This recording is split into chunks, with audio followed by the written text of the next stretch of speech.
Okay, तो latest episode की शुरुआत होती है, हमें देखते हैं कि शेरिन ओवन को बोलती है कि ऐसे नहीं है कि मैं तुम्हारे पर भरोसा नहीं करती या फिर मैं तुम्हारे ऊपर सस्पिशियस हूँ। मैं तो बस सारी चीजों को कंफर्म करना चाहती थी, इसलिए मैं बस उन लोगों से ये सारी चीजें पूछ रही थी। जिसपे ओवन उसे कहता है अच्छा ठीक है, तो फिर मैं तुम्हारी इस बात पे भरोसा करता हूँ। और फिर सुनते शेरिन अगले सेकंड उसे एकदम हड़बड़ाते हुए बोलती है अगर ऐसा है तो तुम प्लीज मुझे हैन से मिलने दो प्लीज। जिसके रिप्लाई में वो उसे बोलता है ठीक है, तो फिर मैं तुम्हें हैन से मिलने दूंगा, बस एक बार उसकी पूरी मेडिकल एग्जामिनेशन और उसकी सारी ट्रीटमेंट कंप्लीट हो जाए। और वैसे भी उसे अभी थोड़ा टाइम आराम करने की जरूरत है। जिसके बाद इन सारी चीजों को सुन के तो शेरिन तुरंत उसे बहुत ही ज्यादा प्यार से थैंक यू बोलती है। जिस चीज को सुन के तो ओवन भी थोड़ी देर के लिए हैरान था। और फिर आगे उसे बोलता है अच्छा, तो तुम उसके बारे में इतना ज्यादा केयर करती हो जबकि वो तुम्हारा खुद का बच्चा है ही नहीं। और ये तो एक ऐसी चीज है जो मैं अपनी जिंदगी में कभी भी नहीं कर सकता, और ना कि मुझे ये सारी चीज समझ में आती है, क्योंकि मेरी मदर मेरे साथ बहुत ही ज्यादा बुरा बिहेव करती थी और उन्होंने तो मरने के बाद भी मेरे ऊपर बहुत ही ज्यादा कर्जा छोड़ के गई है। और हैन तो इस टाइम पे बहुत ही ज्यादा सिक रहता है। फिर उसकी इसी बात पे शेरिन उसे रिप्लाई करती है कि मुझे तो ऐसा लगता है कि मुझे अपनी बहन के लिए बहुत ज्यादा सॉरी फील होता है, इसलिए शायद मैं ये सब कर रही हूँ। और मुझे तो वो दिन बहुत ज्यादा अच्छे से याद है जब मैं अलार्म लगा के अपने रेस्टोरेंट में सो रही थी, और जब मैं उठी तब मुझे एक बहुत ज्यादा डार्क सा कमरा दिखाई दिया था और मेरा तो वो अलार्म भी पूरी तरीके से बंद था। और तभी मुझे अचानक से किसी का कॉल रिसीव हुआ, और जैसे ही मुझे वो कॉल रिसीव हुआ मुझे समझ में आ गया था कि पक्का मेरे साथ कुछ ना कुछ बुरा होने वाला है। और जब वो ऐसा बोल रही थी तभी हम देख पाते हैं कि उसी टाइम वो कितनी ज्यादा डरी हुई थी। और फिर आगे वो उसे कंटिन्यू करते हुए बताती है कि जैसे ही वो गुजरी मुझे तो बहुत ही ज्यादा दर्द होने लग गया था और मैं तो बहुत ही ज्यादा ड्रिंक करने लगी थी, वो भी मेरी सिस्टर की फोटो को बार बार देख के। और इसी चीज को हम लोग उसके पास की मेमोरी में भी देख पाते हैं कि भला वो कितना ज्यादा ड्रिंक कर रही थी। और फिर तभी वो आगे बोलती है कि इसी टाइम मैंने जब हयान को देखा तब मुझे थोड़ा सा कोइंसिडेंस फील हुआ, और फिर जैसे ही मेरी नजर हयान में पड़ी मैं अपने आप को रोक नहीं पाई और मुझे अपने आप को ड्रिंक करने से रोकना ही पड़ा। और शायद मैं उस दिन नींद में नहीं पड़ी होती, और अगर मैं उस दिन जल्दी से उठ के अपने काम में नहीं गई होती तो फिर शायद मेरी आज की सिचुएशन पहले से थोड़ी ज्यादा अच्छी होती। और यही वो रीजन है जिसके कारण तुम्हें ऐसा लग रहा है कि मैं कोई अच्छा काम कर रही हूँ, या फिर तुम इसे एक नोबल काम भी कह सकते हो। और अगर मैं तुम्हें सच बताऊँ तो मैं तो बस एक जीने के रीजन को ही ढूंढ रही थी, और शायद मुझे यही जीने का रीजन हयान को देख के मिल गया था। और जब वैसा बता रही थी तभी हम उसको हयान का हाथ बहुत ज्यादा प्यार से पकड़ा हुआ देखते हैं, जिससे हमें पता लग रहा था कि शेरिन के लिए हयान थोड़ा सा इम्पोर्टेंट है। तभी आगे वो उनसे बोलता है पर ये सब सुनने के बाद भी मुझे ये सारी चीजें अलग नहीं लगती, और मुझे तो ऐसा लगता है कि तुम्हारे ये सब बोलने के बाद भी मैं अपने ओपिनियन को नहीं बदल सकता, क्योंकि अगर मैं बस एक स्टोरी को सुन लूंगा तो इसका मतलब ये तो नहीं है ना कि मैं अपने थिंकिंग और अपने विचार को ही बदल लूंगा। और फिर आगे इन सब चीजों को बोलते हुए वो शेरिन के फेस को भी पकड़ लेता है, और तभी आगे उसे बताता है कि अगर वो बास्टर्ड मर गया होता तो शायद मेरी सिचुएशन भी तुम्हारी जैसी ही होती, पर फिर भी मुझे तो भी ऐसा लग रहा है कि तुम बहुत ही ज्यादा इंटरेस्टेड हो शेरिन, और शायद तुम्हें अपने आप की केयर करना बहुत ही ज्यादा अच्छा लगता है और तुम अपनी केयर करना चाहती थी, पर तुम कोई ना कोई दूसरे लोगों के रीजन के कारण कोई ना कोई प्रॉब्लम में फंसी जाती थी, जिस चीज के कारण तुम अपना ध्यान कभी भी नहीं रख पाई। और ऐसा ही बोलते वो शेरिन को बहुत ही ज्यादा प्यार से उसके कंधे में टच कर रहा था, या फिर कहूँ तो उसने उसे पकड़ लिया था। और यही बोलते हुए ओवन ने शेरिन को बहुत ही ज्यादा प्यार से उसके कंधे में पकड़ लिया था। तभी आगे शेरिन उसे बोलती है कि हमारी लाइफ में कुछ चीजें ऐसी होती है जब तक हम उसे खुद से एक्सपीरियंस नहीं करते तब तक हम उस चीज को अच्छे से नहीं समझ पाते, और यही चीज तुम्हारे साथ भी हो रही है, इसलिए तुम मुझे अभी नहीं समझ पा रहे। और जब ऐसा बोल रही थी तभी अचानक से ओवन शेरिन को बहुत ही ज्यादा प्यार से अपने पास खींच लेता है, और फिर वो ऐसे बिहेव कर रहा था जैसे कि उसको शेरिन के और भी ज्यादा पास आना है, इसलिए उसने शेरिन के चेयर को अपने पास भी खींच लिया था, वो भी ये बोलते हुए तो फिर तुम्हारा भला इस चीज के बारे में क्या कहना है। और तभी हम वो लोग को बहुत ही ज्यादा आसपास देखते हैं। तभी शेरिन उसे बोलती है मुझे इस बारे में कुछ भी नहीं पता। जिस चीज को सुन के ओवन उसे बोलता है अच्छा ऐसा है तो फिर शायद मुझे तुम्हारे और भी ज्यादा पास आना पड़ेगा। पर फिर जिसके पहले की ओवन उसके और भी ज्यादा पास है, शेरिन तो उसे अगले सेकंड फेस में बहुत ही ज्यादा जो से चाटा मार देती है, जो कि देखने में बहुत ही ज्यादा प्यारा भी लग रहा था। और फिर आगे वो लोग ऐसी कुछ भी बात करे उसके पहले ही अचानक से वहाँ पे वो दूसरा वाला पर्सन आ जाता है जिसका नाम किरिन होता है। और फिर आगे ओवन को बोलता है ठीक है, तो फिर तुम जल्दी से अपनी जगह से उठो क्योंकि हमें अभी हंटिंग के लिए जाना है। और तभी हम देख पाते हैं कि उसने अपने हाथ में 2 गन को भी पकड़ के रखा था। जिसके बाद आगे उसकी बात को मानते हुए रात के टाइम में ओवन और वो दोनों एक साथ हंटिंग के लिए बाहर चले जाते हैं। और फिर जब वो लोग हंटिंग के लिए जा रहे थे तभी एंजेलिका किरिल को बोलती है कि तुम हंटिंग के लिए तो जा रहे हो, पर तुम एक बात याद रखना कि तुम हंटिंग के नाम पे एज एक्सक्यूज देके किसी भी इंसान को नहीं मार सकते। जिसपे किरिल उसे रिप्लाई करता है हाँ मैं समझ गया, और मैं तो बस वो लोगों से कुछ छोटी मोटी बात करने के लिए जा रहा हूँ। और इसी के साथ ओवन भी अपने हाथ में लगे हुए पट्टी को निकाल देता है, और फिर आगे बोलता है कि ये चीज तो मेरे लिए बहुत ही ज्यादा प्रॉब्लम बन जाएगी अगर मैं इस बैंडेज के साथ शूटिंग नहीं कर सकता, तो इसलिए मैं सभी के लिए निकाल दे रहा हूँ। और शेरिन जब तक मैं नहीं आता तब तक तुम मेरे यहाँ पे अच्छे से वेट करना,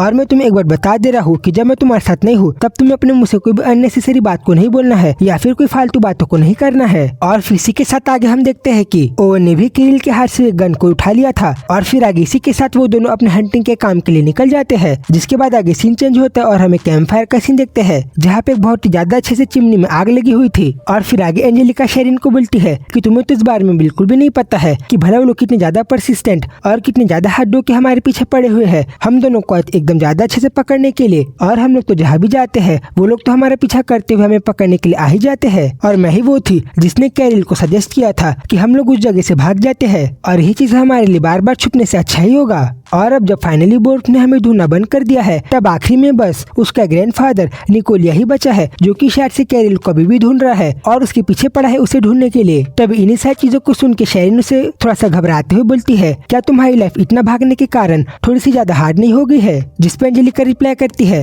मे भी तुम ऐसा कह सकती हो क्योंकि हमारे पास पैसे तो है पर कुछ ज्यादा नहीं। और ये चीज हमें थोड़ा सा दिक्कत करती है कि हम एक जगह पे बहुत ज्यादा देर के लिए नहीं रुक सकते और इस दुनिया में ऐसी कोई जगह भी नहीं है जहाँ पे हम दोनों शांति से रहने के लिए थोड़ा देर के लिए सेटल हो पाए। और फिर आगे वो शेरिन से पूछती है कि बाय द वे तुम भले इस आदमी से कैसे मिली? तभी उसे बताती है कि इस चीज के बारे में अगर मैं तुम्हें बताऊँ तो मेरे पास ऐसा करने के अलावा कोई भी चॉइस नहीं थी। और पहले तो मुझे लगा था कि मेरा ओवन से मिलना बहुत ही ज्यादा बेकार डिसीजन था जो कि मेरी लाइफ को और भी ज्यादा खराब कर सकती है। पर अगर मैं उस चीज को पास में जाके बदल भी देती हूँ जहाँ पे मैं ओवन से नहीं मिली होती तभी शायद से मैंने उस एल्डन सिटी में जा रही हुई फ्लाइट को लिया ही होता और मुझसे ट्रेवल करके यहाँ पे आ ही जाती क्योंकि मेरे ऊपर पहले से बहुत ही ज्यादा कर्जा है और साथ ही में मुझे किसी भी हालत में हैंड की मदद करनी ही थी इसलिए मैं इस चीज के लिए भी बहुत ही ज्यादा डेस्परेट थी। जिसके बाद इसी चीज को सुन के एंजेलिका उसे बोलती है हाँ तुमने सही कहा मेरे पास भी कोई चॉइस नहीं थी और भला मैं उसकी रील से कितने देर के लिए भागती। और पहले तो मुझे लगा था कि वो एक बहुत ही ज्यादा क्रेजीएस्ट पर्सन है जिससे मैं आज तक मिली हूँ पर अब जब मैं इस बारे में सोच रही हूँ तब मुझे ऐसा लग रहा है कि पहले तो मैं कुछ ज्यादा ही क्रेजी चीजें सोचती थी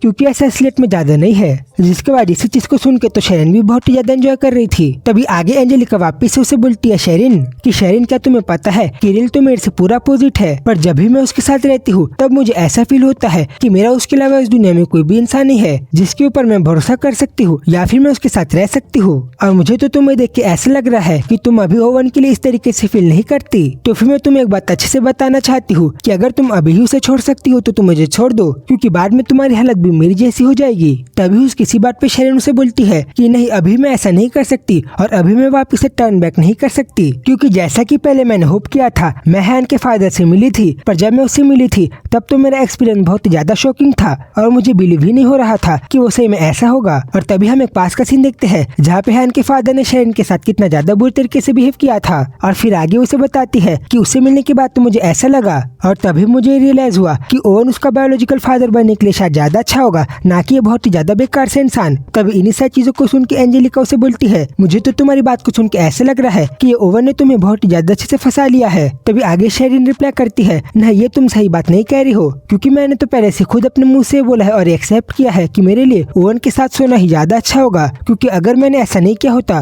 तो फिर शायद से मैं आज अभी कहीं एक जगह पे पड़ी रहती और अपने सारे प्रॉब्लम के बारे में सोचती रहती कि भला मैं इन्हें कैसे सॉल्व करूँ और आखिरी में शायद मैं एक अल्कोहलिक ही बन जाती ताकि मैं अपनी इस प्रॉब्लम से दारू पी के भाग पाऊँ और शायद मैं दूसरे तरीके से तो जिंदगी भर अपने प्रॉब्लम से भागते ही रहती। तभी उसकी इन सारी बातों को सुन के एंजेलिका को भी समझ में आ गया था कि शेरिन जो भी कर रही है वो ऐसा क्यों कर रही है इसलिए वो उसे बोलती है ठीक है तो मैं होप सो करती हूँ कि तुम्हारे साथ सब कुछ अच्छा ही हो और तुम जो कह रही हो वो सब हो पाए। जिसके बाद उनकी रात तक ऐसे ही बात करते करते रात से दिन हो जाती है और हम देख पाते हैं कि जैसे ही मॉर्निंग का टाइम होता है वो दोनों एक साथ डाइनिंग टेबल में बैठ के ब्रेकफास्ट को करना चालू कर देते हैं। तभी आगे एंजेलिका शेरिन को बोलती है कि मुझे तो ये चीज बहुत ज्यादा अच्छा लग रहा है कि अभी तुम्हारे कपड़े डर्टी नहीं है और ये थोड़े से साफ है और मैंने तो ये भी सोचा था कि मैं तुम्हें अपने ही कुछ अच्छे कपड़े दे दूं। पर जब वो लोग ऐसे बात कर रहे थे तभी उन्हें एकदम जोर से किसी की आवाज सुनाई देती है जिस चीज को सुन के तो वो लोग हैरान ही हो गए थे। तभी आगे एंजेलिका बोलती है मुझे तो इस बात को सुन के ऐसा लग रहा है कि शायद वो दोनों अपने काम करके वापिस आ गए हैं इसलिए वो एकदम जल्दी से अपनी जगह से उठती है और फिर आगे शेरिन को बोलती है ठीक है तो फिर तुम भी मेरे साथ आओ ताकि हम लोग उन्हें देख पाए। जिसके बाद हम वही गेट के पास किरिल को देखते हैं जिसके हाथ और कपड़े में ब्लड लगा हुआ था और उसके पीछे वो लोगों ने जानवर को भी मार के ले जा रहे थे जिससे हमें पता लग रहा था कि वो लोगों ने रात में बहुत ज्यादा हंटिंग की है। तभी आगे किरिल एंजेलिका को देख के उसके पास आने का ट्राई करता है। तभी वो उसे रोक के बोलती है कि पहले तुम अपने आप को वॉशरूम में जाके बहुत ज्यादा अच्छे से साफ करो और फिर जब तुम्हारे बॉडी से ये ब्लड की सारी स्मेल चले जाए तब तब तुम मुझे टच कर सकते हो। तभी उसे बोलता है ठीक है तो फिर मैं ऐसे करूंगा, जिसके बाद तुम मेरी पूरी बॉडी को चेक कर सकती हो कि मैं अच्छा स्मेल कर रहा हूँ कि नहीं। तभी वो उसे रिप्लाई करती है तुम ये सब बकवास बंद करो और सीधा अपने आप को जाके वॉश करो। जिसके बाद किरिल उसकी बात को मानते हुए बिल्कुल ऐसे करने के लिए जाता है और इसी चीज को हम अच्छे से देख भी पाते हैं। पर दूसरी तरफ शेरिन तो बहुत ही ज्यादा हैरान और घबराई हुई थी ओवन के बारे में सोच सोच के। और फिर तभी उसे अपने सामने दिखाई देता है कि उस घर के फ्लोर में तो बहुत ही ज्यादा खून पड़ा हुआ था, जिस चीज को देख के वो भी हैरान थी। और फिर आगे बोलती है तभी आगे अंजेलिका उसे पीछे से बोलती है ठीक है तो फिर मैं इन्हीं सब चीजों को साफ करने के लिए कपड़े को लेके आती हूँ। जिसपे शेरिन उसे ओके बोल के रिप्लाई करती है और फिर आगे सीधा ओवन को ढूंढते हुए उस घर से बाहर निकलती है। तभी आगे सीन चेंज होते हम देखते हैं कि जैसे ही शेरिन बाहर निकलती है उसे दिखाई देता है कि उस घर के सामने तो बहुत ही ज्यादा खून के निशान थे, जैसे कि मानो वहाँ से कोई बहुत ही ज्यादा बुरी हालत में चल के कहीं पे गया हो। जिसके बाद उसी ब्लड को फॉलो करते हुए उस घर से बाहर निकलती है। और फिर जब वो उस रास्ते को फॉलो कर रही थी तभी उसे अपने सामने छोटा सा घर दिखाई देता है और तभी उस घर के सामने भी किसी के पैरों के बहुत ज्यादा खून के निशान थे, जिससे उसे पता लग रहा था कि शायद कोई बहुत ज्यादा जख्मी हालत में इस घर के अंदर है। और फिर जैसे वो थोड़ा जगह के पास जाती है उसे दिखाई देता है कि उस घर का गेट तो ओपन था और वहाँ पे भी खून के बहुत ज्यादा निशान थे, जिस चीज को देख के तो थोड़ी देर के लिए बहुत ही ज्यादा हैरान हो गई थी। और फिर जैसे वो वहाँ से अंदर जाती है उसे दिखाई देता है कि वहाँ पे तो ओवन था और ओवन तो अभी एकदम बहुत ज्यादा बुरी हालत में था। और तभी हम देख पाते हैं कि ओवन के हाथ पैर और शरीर पूरी जगह में खून के धब्बे थे, जैसे कि मानो वो बहुत ज्यादा बुरी तरीके से इंजर्ड हो गया हो। और तभी उसी हालत में देख के शेरिन तो बहुत ही ज्यादा घबरा जाती है कि ओवन भला तुम्हें क्या हो गया है। और फिर इसी के साथ चैप्टर पे खत्म हो जाता है। और अब आगे स्टोरी में क्या होता है ये हम लोग नेक्स्ट वीडियो में देखेंगे। तो उस वीडियो को जल्दी से देखने के लिए आप लोग इस चैनल को सब्सक्राइब कर दो।